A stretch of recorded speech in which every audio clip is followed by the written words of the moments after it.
calm before the storm. Things aren't as they were before. Your best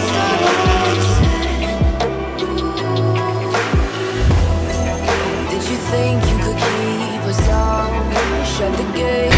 Assalamualaikum warahmatullahi wabarakatuh, Kang Bro. Jangan luar biasa sampean tenan, jangan luar biasa. Pokoknya IB nggak bisa ngomong apapun, luar biasa gendeng tenan kentir pokoknya, Cak. IBB padahal mau berencana akan meracik video besok, ternyata banyak request dari sampean untuk langsung menggodok update dari Vinyales. Sepertinya sampean nggak sabar dan ini membuat IB tertantang gitu. IBB mau ancang-ancang untuk mandi, komen-komennya, Cak IBB, ayolah sekarang saat ini, kurasa ditunggu besok. Ya udah, kita geber aja, Cak. Jadi IBB akan update yang paling baru, yang paling fresh, karena begini, dari video kemarin kan kita belum pernah untuk memuat apa yang dikatakan Vinyales, Cak. Dari Albesiano, dari Revola, semuanya sudah memberikan tanggapan bagaimana jalannya free practice di Misano oleh Vinyales. Mereka sudah memberikan sepatah dua patah kata lah, tapi untuk Vinyales kan belum, Cak. Dan tadi kita menggodok ya, menggarap video tentang lap time-nya, kemudian komparasi dan sebagainya, tapi sekali lagi untuk Vinyales belum. Jadi judulnya rasa kita tunggu, kita langsung geber. Dan ini dikatakan Maverick Vinyales setelah jajal RSGP Aprilia, dimuat oleh beberapa media di Inggris, kemudian juga maksudnya bahasa Inggris ya, bahasa Itali, Spanyol, dan banyak lagi, Cak. Makanya IBB harus terjemahkan, dan IBB sudah mengkompilasi bos ini, Cak. Jadi biar sampean mendapatkan gambaran, oh posisi dirasani Vinyales itu apakah seneng, atau kecewa, atau masih kurang puas, dan sebagainya. Sebelumnya IBB akan memberikan kisi-kisi pertama bahwa Vinyales sepertinya memang cukup kaget, Cak. Jadi bosonya saya terkejut, itu katanya. Untuk hari kedua kalau nggak salah, dia menghabiskan sekitar 64 lap. Jadi 64 putaran ini untuk melakukan atau mengeksplorasi lah, bukan mengeksploitasi. Dia ingin mendapatkan feeling seperti apa motornya. Karena menurut Vinyales, ini motor benar-benar totally is different. Benar-benar beda dibandingkan dengan M1. Dia menjabarkan secara detail bagaimana yang dirasakan, dan yang pasti adalah dari sisi braking. RSGP ini adalah V4. V4 ini tidak bisa diajak untuk semut, Cak. Jadi menurut Vinyales, dia harus agresif. Jadi melakukan braking keras. Jadi kalau sampean ingin mendapatkan timing yang bagus, maka sampean harus melakukan braking keras. Ini tidak berlaku pada M1. Karakternya, Cak. Karakternya sampai nggak bisa selembut M1, itu intinya. Kalau sampai terlalu lembut, maka nggak akan mendapatkan lap time yang bagus. Maka sampai harus beringas, sampai harus agresif, dan ini dikatakan oleh Maverick Vinyales. Jadi inilah makanya salah satu komponen doang, Cak, yang dirasakan oleh pembalap, bahwa ini perbedaannya memang luar biasa. Makanya sekali lagi kalau sampai mengatakan wah ini kurang, tadi juga ada yang komen nih, kenapa sih membandingnya dengan yang race, kenapa nggak free practice untuk timingnya, Kang Mas? Sampai kan bisa ngambil tengah-tengahnya aja ya, mau race mau free practice ya. Intinya ya memang Vinyales sama si akan adaptasi, bisa aja bedanya 1 detikan. Kalau kita lihat kan Vinyales menggunakan M1 untuk pole position itu 31, 1 menit 31, 441 detik kalau nggak salah kan. Sementara menggunakan Aprilia RSGP yang terbaru adalah di 1 menit 32,4 detik. Jadi kita ambil tengahnya aja. Ya pastinya free practice juga nggak akan mungkin sama kayak kualifikasi kan. Jadi ya kita ambil tengahnya aja. Ini intinya bahwa Vinyales memang kencang, itu aja. Kita bisa simpulkan itu. Nah, dan ini, Cak, bisa dikonfirmasi oleh Vinyales bahwa dia hanya merasakan, dia ingin mencoba, dan dia ingin namanya masih belajar. Dia tidak ada target apapun nanti di Aragon, dan semua dikatakan oleh Vinyales berikut ini. Aku sangat senang dengan kesempatan ini. Penting untuk kembali ke balapan sesegera mungkin. Ini seperti hari pertama sekolah. Aku bangun jam 5 pagi dan tidak sabar untuk keluar trek. Aku mungkin tidak begitu bahagia sepanjang hidupku setelah 5 tahun mengalami pasang surut, di mana aku tidak mengerti, dan pada akhirnya aku bertanya pada diri sendiri apa yang terjadi. Nah, ini sepertinya apa ya yang dirasakan dia di Yamaha. Jadi dia mengungkapkan bahwa dia nggak happy. Ini yang menurut IBB, waduh, gila juga ya pernyataannya bisa sampai kayak gitu, halus tapi mak jelek-jelek menurut bosan nih, Cak. Oke, jadi ada pasang surut, dan memang sampean yang komen bahwa Maverick Vinyales adalah Saturday and Friday rider. Jadi untuk Sunday atau race-nya ya Memble. Ya itu memang kita harus akui, itu WB juga katakan demikian. Tapi sekali lagi yang dirasakan pembalap itu kan pasti beda, Cak. Kita nggak ngerasain langsung. Apakah memang dari pembalapnya? Itu yang jadi kita bertanya. Masalahnya jujur kalau kita katakan mengenai pembalap sendiri, dari sekian pembalap Yamaha semuanya, mungkin Fabio Quartararo yang istimewa tahun ini. Dan kita tahu bahwa dari tahun 2015 sampai dengan tahun 2020, Yamaha struggle dan Yamaha tidak bisa menyabet juara dunia. Jadi kita bertanya di sini, yang problem adalah Valentino Rossi, Vinyales, atau malah Yamaha-nya. Kalau sampai nanya, tapi Fabio kok kenceng, Cak IBB? Itu tadi kita katakan bahwa Fabio adalah special rider. IBB katakan demikian. Ini seperti kasus Stoner dengan Ducati. Hanya Stoner dan Ducati yang bisa handle Ducati. Sementara lainnya kan sulit. Pada saat itu yang dulu ya, kalau kita jangan sampaikan sekarang nih. Sekarang sudah jauh lebih enak, karena Ducati sudah tidak menggunakan sasis monokok, tapi sasisnya sudah model twin spar, kayak model Jepang yang Delta Box begitu. Yang dulu kan monokok, dan monokok ini susah banget. Sulitnya setengah modar Kang Mas, katanya di setting begini malah larinya begono. Di setting begono larinya begini, jadi nggak sinkron, nggak bisa di setting sesuai dengan karakter motor-motor Jepang pada umumnya. Kita katakan Stoner Special, dan ini Fabio juga kita katakan special, karena kenapa? Ya yang kenceng Fabio doang, lainnya sulit. Kita lanjut aja, Cak. Jadi kayak komen ngalor ngidul. Oke, kita lanjut ya, apa yang dikatakan Maverick. Pada akhirnya aku bertanya pada diri sendiri, apa yang terjadi? Tapi begitu aku naik Aprilia, aku tahu apa yang bisa aku lakukan. Aku langsung tahu potensiku. Feelingku langsung baik dengan motor ini, dan jujur aku kaget. Aku tidak menyangka akan secepat ini. Aku menyukai reaksi engine brake yang sangat positif. Awalnya aku sedikit gugup karena belum pernah jajal mesin lain di luar Suzuki dan Yamaha. Dan ini adalah mesin V4 yang tidak pernah aku coba sebelumnya. Aku terbiasa mengendarai motor inline 4 silinder. Jadi aku tidak tahu bagaimana motor akan bereaksi, namun aku cukup terkejut karena aku beradaptasi dengan mesin ini dengan mudah dan cukup cepat. Itu bagus buatku. Mesinnya sangat mudah dikendalikan, namun fokusku memang untuk balapan panjang, bukan hanya untuk time attacking.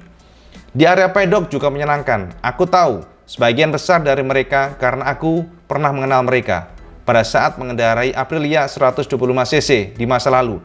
Jadi aku sudah banyak mengenal mereka sejak 2011 atau bahkan pada saat aku masih di kejuaraan Spanyol. Di dalam kamu bisa merasakan energi yang sangat positif. Aku termotivasi di Aragon.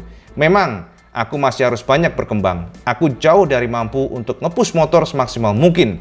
Masih terlalu dini untuk membuat perubahan pada settingan. Aku butuh lebih banyak jam terbang. Ditekankan oleh Viñales, Cak, dia masih butuh banyak jam terbang. Jadi sekali lagi, kalau sampai mungkin di Aragon nanti Viñales terseok-seok atau kedodoran, ya jangan dinyek Kang Mas, itu kan proses untuk adaptasi. Kecuali tahun depan dia terus terpuruk ya, sampai boleh hanya tuh hina-hina. Oke, kita lanjut. Motor dan mesinnya berbeda.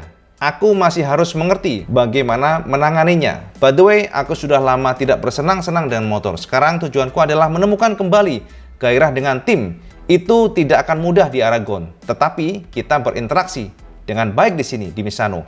Kami berada di jalur yang benar. Itu kata Viñales. Nah, ada pertanyaan lagi dari para media, gimana perasaannya ketika tahu Doi akan turun di Aragon? Ini jawaban Maverick. Aku tidak pernah menduga, karena aku kira aku akan duduk di rumah dan menunggu sampai November sebelum bisa menguji motornya. Sangat menyenangkan tentunya, bahwa ternyata semuanya datang begitu cepat, di mana Aprilia memberiku kesempatan untuk melakukan 6 balapan. Ini jauh lebih baik daripada hanya melakukan pengujian selama 5 hari. Aku akan mencoba mempersiapkan diri dengan baik untuk musim 2022 dengan Alex Espargaro. Itu sangat penting buatku. Dan yang membuatku sangat senang adalah semua orang di sini bekerja keras. Antusiasmenya luar biasa, dan setelah naik podium, ini adalah waktu terbaik untuk bergabung dengan tim serta mencoba memberi mereka umpan balik. Alex dan Savadori tentu saja melakukan pekerjaan dengan baik. Mereka sangat cepat dan motornya bekerja dengan baik. Jujur, aku terkejut. Itu kata Maverick Viñales. Dan ketika ditanya ya, sempat disinggung oleh para media pasca tes, kemudian disinggung mengenai bagaimana kolaborasinya dengan Yamaha yang berakhir tidak menyenangkan. Maverick menjawab, ini adil, kata dia ya. Setiap orang harus diberi kesempatan untuk meninggalkan hal-hal kurang menggembirakan di masa lalu. Dan setelah semua yang terjadi, satu-satunya yang ada dalam pikiranku saat ini adalah ingin terus maju. Aku tidak akan menyerah sampai mencapai tujuanku. Aku akan melanjutkan. Aku akan nge-push di Aragon dari lap pertama dan memberikan maksimal kemampuanku. Di Aprilia, aku harus mendorong, meningkatkan diri, dan terus maju. Ini adalah cara terbaik untuk mempersiapkan diri sambut tahun depan. Bahkan jika mungkin kurang perform karena riding style yang berbeda, aku hanya akan mencoba untuk klop dengan motor dahulu. Dalam karirku, terbiasa menggunakan motor yang sama sekali berbeda. Jadi di Aragon, akan aku pakai untuk pembelajaran diri. Juga karena Alex ada di sana. Dia juga cepat, sehingga aku bisa belajar bagaimana motor bisa bekerja dengan kencang. Tapi sejauh ini aku merasa sangat kuat. Itulah poin positifnya. Yes, jadi itu yang dikatakan Viñales ya, ini sangat spesial ya menurut IWB. Ini yang menjadi salah satu poin yang menurut IWB cukup kita cermati adalah aku akan nge-push dari awal di Aragon. Ini yang menarik, Cak. Oke, ini ada pertanyaan lagi dari media, bagaimana rasanya ketika dia nunggang RSGP dan poin apa yang membuatnya harus merubah riding style dari RSGP. Ini kata-kata terakhir dari Viñales. Dari sektor pengereman, Aku harus mengubah cara mengeremku. Ini adalah proses pembelajaran yang luar biasa. Bagaimana kamu bisa mengerem dengan benar karena Aprilia benar-benar berbeda. Aku masih membutuhkan waktu untuk itu. Alex juga mengerem dengan sangat keras. Jadi aku harus sedikit menirunya. Tapi aku rasa skill ini akan datang dengan sendirinya seiring meningkatnya rasa percaya diri di atas motor. Oke, itulah Cak. Yes, jadi itu dikatakan oleh Maverick Viñales yang terbaru. Bagaimana dia merasakan RSGP dan dia sendiri ternyata cukup surprise. Dia cukup terkejut karena dia nggak menyangka akan secepat ini lap time-nya gitu loh Cak. Jadi dia sendiri sudah gugup awalnya, agak ragu ya. Apakah bisa akan menaklukkan mesin V4 yang terkenal beringas? Saya harus tahu itu. V4 different dengan inline 4. Jadi V4 itu memang cenderung brutal. Ini sudah tekankan di sini. Cenderung meledak-ledak, top speed-nya besar dan juga biasanya lebih agresif. Makanya kalau saya perhatikan gaya berkendara atau gaya membalap dari pasukan Suzuki dan juga pasukan Yamaha pasti berbeda dibandingkan dengan pasukan Ducati, KTM, Honda termasuk Aprilia itu berbeda. Karena apa yang didapatkan di inline 4 tidak bisa diaplikasi pada mesin V4. Ini yang saya harus tahu. Jadi ini yang menjadi catatan penting bahwa sampean ya, yang hanya beda mungkin 0,8 detik, 0,7 detik atau 1 detik menurut IWB sih masih sangat-sangat dipahami. Karena ini adalah new bike, totally new bike, ini tuh intinya. Jadi ini motor baru Kang Mas. Sampean itu harus tahu bahwa semua yang dirasakan oleh pembalap ini totally berbeda. Apa yang dikatakan Viñales ini adalah dia targetnya satu, hanya ingin klop dengan motor dulu ya. Yang itu yang pertama. Yang kedua, dia akan nge-push tetap. Kemudian yang ketiga, dia akan belajar karena bagaimanapun ternyata breaking point-nya berbeda dibandingkan dengan M1. Jadi dia paham dan dia juga mempelajari bahwa ternyata untuk RSGP tidak bisa menggunakan pengereman yang smooth gitu loh. Jadi dia harus reaktif, dia harus agresif, harus menggunakan pengereman keras. Nah tadi nih kan dia sudah mengatakan tadi ya. Jadi ini akan menjadi hal yang sangat luar biasa bagi kita untuk melihat bagaimana Maverick untuk beradaptasi dengan motor ini ya. Jadi itu informasi yang terbaru buat sampean semuanya dari IWB ya. Nanti IWB akan coba memberikan sampean semuanya hal-hal yang pastinya akan penting. Karena satu, ada jawaban dari Michelin akhirnya tentang ban, komplain dari Pecco ya, dan juga komplain dari John Mir. Ada jawaban dari Michelin. Kita akan bahas terpisah supaya kuotanya nggak banyak.